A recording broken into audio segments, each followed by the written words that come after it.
Have you ever dialed a prospect and prayed they don't pick up just so you don't have to deal with the rejection? The second you hear they're not interested or they mention a competitor, and then you're backtracking and apologizing for even picking up the phone. If this is your cold call anxiety, then this is the episode for you. Hello?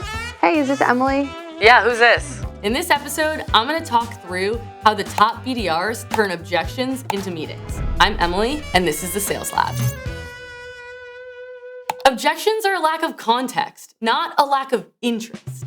So before we dive in and think about how to navigate objections when cold calling, we first need to reframe how we think about objection. Usually when a BDR gets an objection on the phone, they're thinking it's a rejection, when in reality, it's usually not. Objections usually happen because the prospect doesn't understand the value, doesn't trust you, or doesn't know why you're calling. So instead of trying to overcome objections, instead we're just gonna decode them. This is the framework I want every BDR to remember. Okay, so now jumping into the 4 most common objections. The first one is time.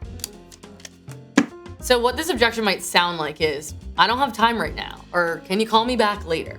What they're really saying is, you are not a priority. What we want the BDR to do is just earn 30 more seconds of their time. How that could sound is, mind if I take 30 seconds, tell you why I'm calling, and then you can decide if it's worth a follow-up. Okay, objection number 2 is a competitor. So what the competitor objection might sound like is, we're already using X tool. We have something already.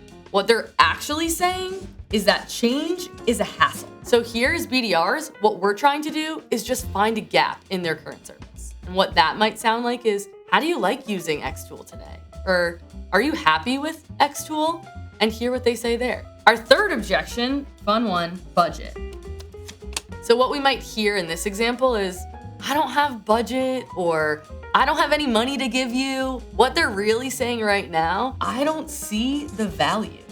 And what we wanna do as BDRs is shift it back to the value. And what that might sound like is just asking more questions, trying to find some pain points that they might be facing, and that's how we're gonna shift the conversation away from the budget and back to the value. All right, so our last objection is authority. So with authority, we might hear things like, I'm not your guy, or talk to someone else. What they're actually saying is, leave me alone. They're telling us they're not our guy. And what we wanna do as BDRs, find out who is. How are we gonna do this? Crazy concept. Asking who the decision maker is. Might sound something like, who's involved in the decision-making process? Or even better, get them on the next call. We're gonna have a lot better shot getting in the door with them introducing us to their boss or whoever the DM is, instead of us now trying to go back in cold and get that person on the phone. Look, objection handling isn't a talent, it's a skill. And you don't have to prepare for every possible objection. You just have to master the ones that you hear 90% of the time. We built a free database with 30 of the most common B2B sales objections, response frameworks, not scripts, and AI prompts to customize them to your pitch. The point isn't to memorize every one of them, it's to drill the ones that keep killing your calls until responding is automatic. Get your copy of the objection handling database for free. The link's in the description. All right, so now that we just talked through all the objections, how to handle them, I thought it'd be helpful to do a live look. I'm gonna bring in one of my BDRs and we're gonna do a little live objection handling. So I'm gonna play the prospect, she's gonna play the BDR, she's calling me to try and get me to think about my sales and marketing tech stack. We'll see if she has what it takes to book a meeting with a tough prospect. Ring, ring. Hello? Hey, is this Emily? Yeah, who's this? Hey, Emily, this is Bridget giving you a call about your sales and marketing tech setup. How's it going? It's fine.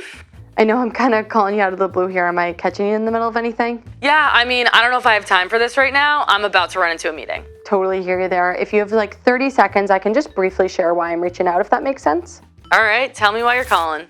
All right, Emily, honestly, I was just reaching out because I did see you lead marketing over at X company and was kind of poking around your LinkedIn and saw that you to focus on growth and, revenue and driving growth in your company. So was curious to hear if you're using any tools to help support those efforts and if it'd be worth taking a look into, some different alternatives. Yeah, I mean, I think we're all set. We have plenty of tools in place on both the marketing and the sales side right now. Okay, yeah, you mentioned you have plenty. How are those kind of working with each other?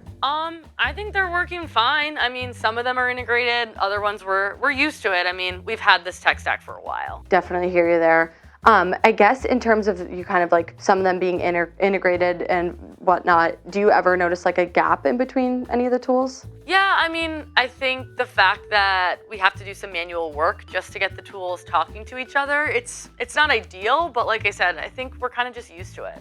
Yeah, sounds like, it's kind of a lot of things working together and there can be a little bit of like manual work there. I guess would it make sense to maybe take a look into a more unified setup or more like one-stop shop for you guys? Yeah, I mean, it could make sense. I don't know if we have the budget or, any other money to allocate to another marketing or sales tool. Yeah, no, I hear you there. I guess I know you mentioned you have like a big setup of tools right now. This would be more so kind of a one tool that can replace those so that you're not kind of having all of these different cost line items with the multiple tools, and it could potentially end up saving you money. Okay, I mean, saving me money sounds interesting. Yeah, I guess, well, I'd love to kind of like walk you through the tool and see if it could be a fit for you. Would you have any availability, maybe sync up for a quick 15 to do that?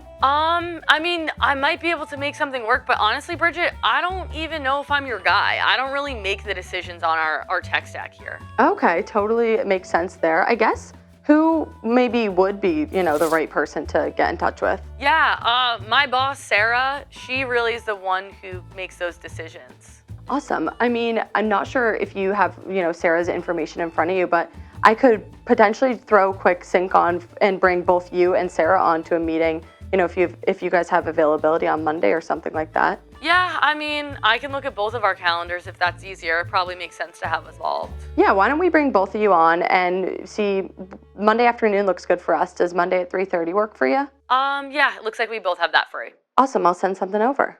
Thanks. So there are a couple big takeaways from that cold call example. The first and biggest one is that every objection was never a rejection. What Bridget did a really good job of was getting to the root of my objection and pivoting from there. So whether it was my timing objection, she kept it brief and she kept moving. Whether it was the competitor, she got to the pain points and found a gap there. With budget, she figured out where I could reallocate some of my existing spend and target that to an all-in-one platform. And lastly, she did a really good job with authority. When I tried to wiggle out of the meeting, she made sure to get my boss on the next call and have us all join together. So all in all, you can see there were plenty of times Bridget could have given up, hung up the phone, and taken it as a no, but instead, she took each objection as a redirection, and in the end, she was able to get both me and my boss on that next call. You want to focus on earning those 30 seconds to get to the next step in the process. If you want more real practical sales training like this, subscribe to the Sales Lab. We'll see you next episode.